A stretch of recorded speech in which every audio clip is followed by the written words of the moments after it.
Hi, my name is Ivy Boyd and I'm from the blog Wake Up for Makeup. And this video today is to help you figure out what undertone you are, and if you're already confused and you're like, what is an undertone? I'm going to tell you what it is too. So hopefully by the end of this video, you're going to know exactly whether you are more of a yellow or a red undertone, or maybe you're somewhere in between, but trust me, we're going to figure it all out. The first thing I want you to understand about undertones is that it's something you're born with.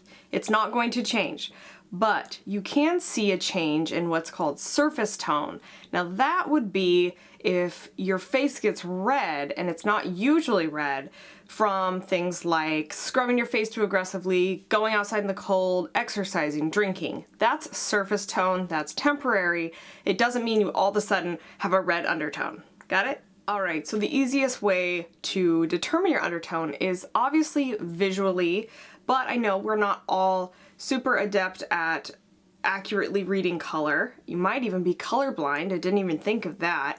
But I like to use a tool called the Terri Tomlinson's, this is the flesh tone color wheel. So this is basically the traditional color wheel that you would use in art, and then there is flesh tone variations based on each one of these undertones. Okay, most people, and please keep in mind I said most people, are either going to lean more towards the yellow or more towards the red, sometimes known as pink.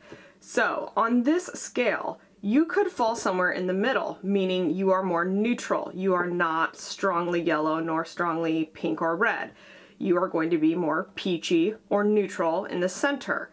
Now, some people, myself included, lean so yellow they go into the olive greenish territory. Some people are red going into purple, but more so like blue undertone. But for the most part, in most mass market foundations, they are either going to cater to yellows or pinks or somewhere in the middle. Now, I don't expect you to go out and buy this flesh tone color wheel, although I'll link it. You certainly can if you want to. This is more a tool I use as a professional makeup artist when I'm shade matching people or doing makeup lessons and helping them figure it out. However, if you want, you could just go buy the regular color wheel if you can see those color tones easily. I'm going to show you, for example, what I am and why. So if I hold this up here, and I'm using this area, not necessarily my face, because here's why.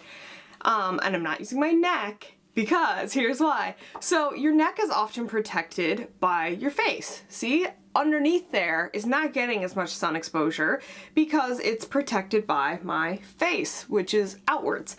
Now your chest tends to get a little bit more of that similar sun exposure, but also it needs to match your face in the end when you're choosing a foundation, because we want your face and your chest to be all on the same plane. So that's why I'm using my chest. And now I'm a little concerned that you saw some armpit hair, but this is all to help. So I hope it was worth it. All right, so for me, I'm placing this yellow section here on this large area of open skin on my chest. And I am seeing that this shade here in the flesh tone version of yellow does match my skin tone pretty well, but if I turn it, I actually am starting to match that green too. So I know that I am yellow leaning olive. Now if I turn it all the way this way, I go to like pink, hopefully you can see this is just not similar at all. I really just don't have much, if any, pink in my natural undertone. All right, now beyond visually, if you can't quite tell, sometimes there's two things you could do. So you either can't tell because you're neutral, you're somewhere in the middle, you have an even balance, therefore, of yellow and pink. You might be right in the middle there. My mom is. And even though she's my biological mother, she is not as yellow as I am, not at all. So it totally varies. But another thing you can do is ask yourself these questions. They do tend to help steer you in the right direction, whether you're going to go more yellow or more red pink. All right, the first question is, well, it's not really a question. It's a command. And the command is look at the veins on your wrist. This is not always an indicator, but sometimes if you can see them, can we even see my veins? Am I okay? I don't even see veins. I'm gonna take my Apple Watch off. Well, if you look at your veins and they run a little bit more greenish versus more bluish purple, you are probably gonna be more in the yellow. If they are more blue or purplish, like I said, you're probably gonna be more towards pink. If they're just maybe just bluish, not super blue purple, or bluish green, you're probably neutral. that's one little test. Sometimes it works, sometimes it doesn't. Sometimes you don't have visible veins like me and you start to worry about that. But another thing you can ask yourself is, when I go out in the sun, do I burn right away? Do I tan right away? Do I burn then it turns into a tan? Do I just burn? Where do you fall on like that sun safety spectrum? Now, everybody should be wearing sunscreen, every single person, but if I, a very yellow undertone, were to go outside without SPF, for example, I really wouldn't be very worried because I've only had maybe 1 to 2 major sunburns in my life. My skin just doesn't tend to burn despite the fact that I do wear SPF, don't worry. But if you are somebody that absolutely can't go outside without sun protection, you will burn. Someone that gets pink very quickly in the sun, maybe you have a lot of freckles as well, sometimes that accompanies the skin type. You are probably going to be more in the pinkish red undertone because you've got that type of skin reaction to the sun versus me, where I'm like, I mean, I might burn, but it would take a while. Does that make sense? The next step, once you've sort of narrowed it down, is to actually test foundation. Now, if you are shopping for a foundation, I suggest you go to Sephora, not just because I used to work there, but because they will make you samples that you can take home, wear around for a few days, or at least wear them out in natural lighting, which is what you're seeing me in right now. That's gonna be your most accurate way to know. If you can't do that, I'll try to give you some tips to help you as well, but just make sure you go to an Ulta, Sephora, even Target now, where you can return the shade if it doesn't work for you. Actually, CVS and Walgreens will let you do that as well. I'm going to show you some swatches on here on my face and show you which are a match, and hopefully you'll know which ones aren't, because you'll be able to tell after what we just talked about. So let's put some swatches on. All right, I've zoomed you in so you can see these shades in a closer fashion. I'm going to tell you why this one looks so out of place, which I hope that it does. That is because this foundation has a very strong pink or red undertone, and that is why it looks orange on me. Does it look super pink? A little bit, but not necessarily. The reason it looks orange is not because it's necessarily too dark, it's because it has too much red. And when I put a red pigment on top of my yellow pigment skin, it's going to create an orangey color. The middle one does look like it matches pretty well on camera, although it is more yellow based, but it's still a little bit neutral. I can make it work. This last one doesn't look as perfect on camera as it does in real life, but I would say this is one of the most accurate shade matches for me because it is truly yellow. There is no pink or peach, and it's the right amount of yellow for my skin. So we've got match, match, not a match, and hopefully you know why now. All right, so I tested the swatches on my jawline.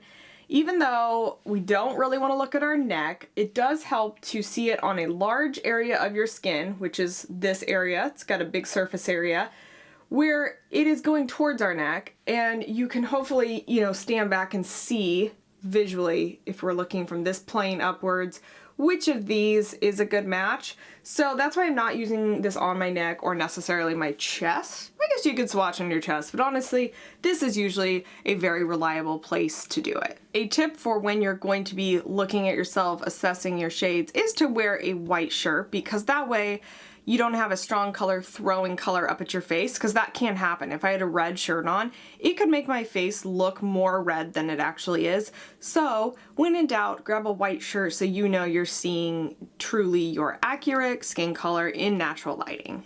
I do want to talk to you about shade naming a little bit, because that's going to really help you when you're out shopping and maybe you can't try it on. You're going to have to rely on the way the shades are described sometimes. So typically, and I'm saying typically, I'll give you the exceptions.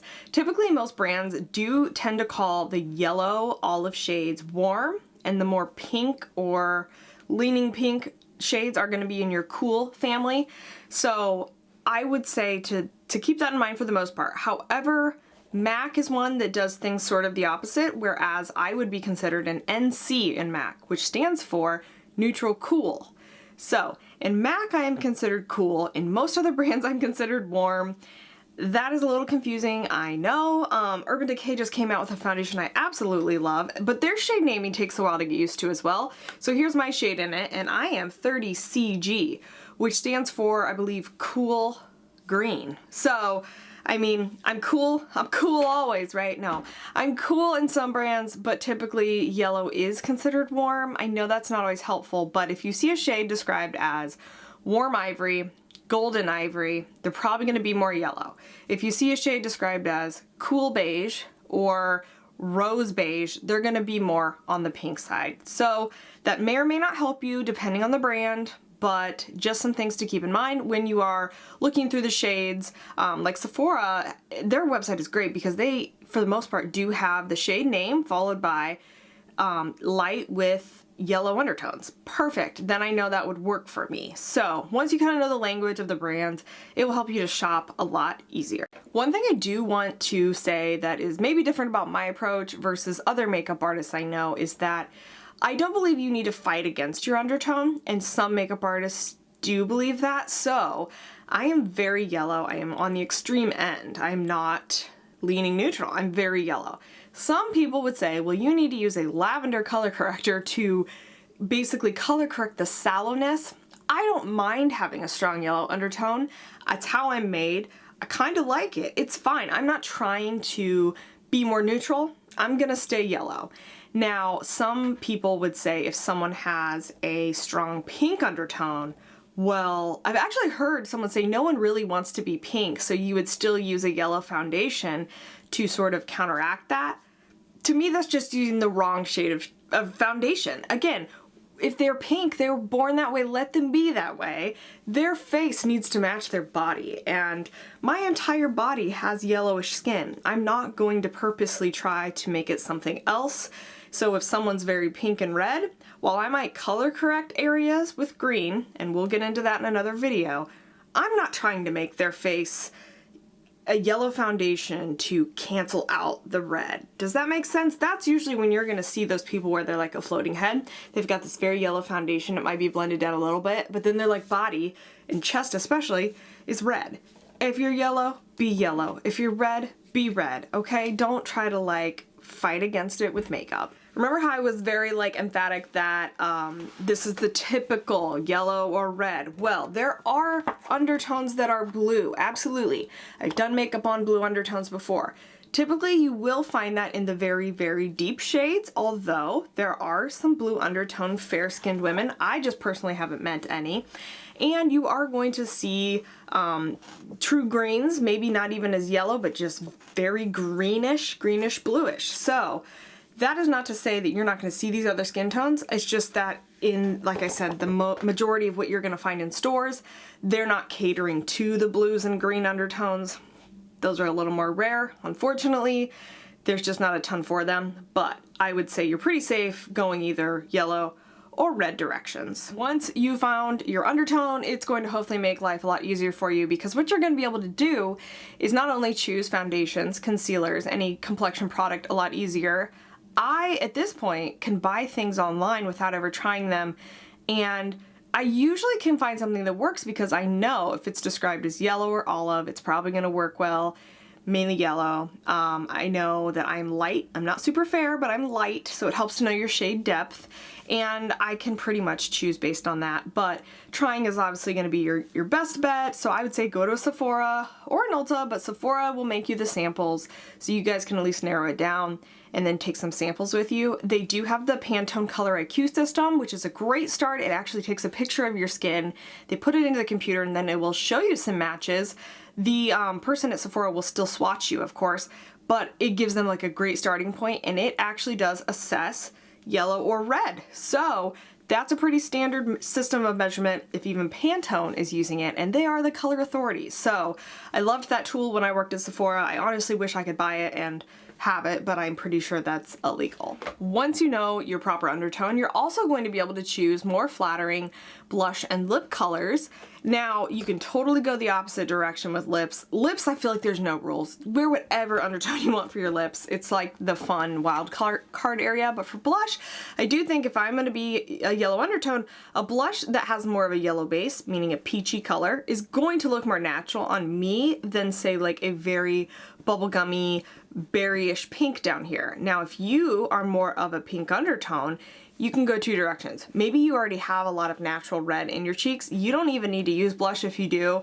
You can use a bronzer instead for some color, or you can just make sure you stay more in the pink family that doesn't get too peachy, because that could look orange on you because you don't have that yellow in your skin.